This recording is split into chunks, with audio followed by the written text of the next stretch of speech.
大家好啊，我係李家國阿 wing 啊。今日帶大家嚟睇嘅係一個上月嘅12座高層嘅單位，係啊。咁事不宜遲，我帶大家嚟睇下呢個單位先啦。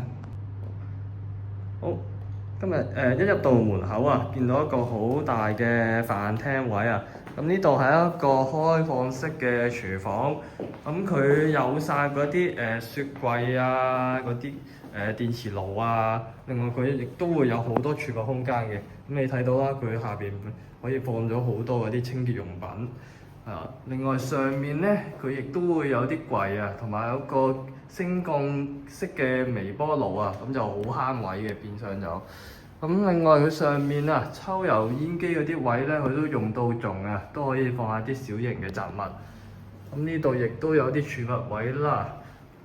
咁另外佢呢度咧就有個雙層嘅大雪櫃。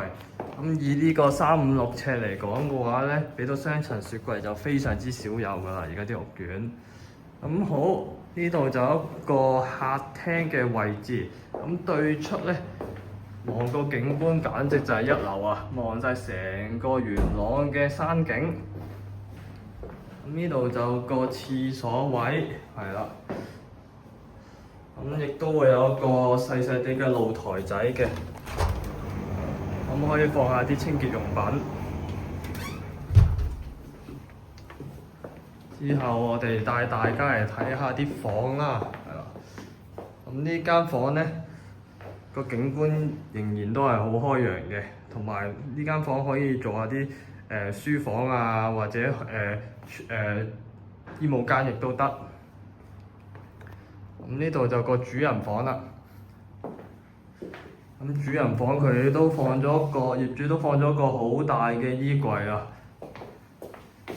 咁係好深嘅個衣櫃，係啦。咁都可以放到好多嘢。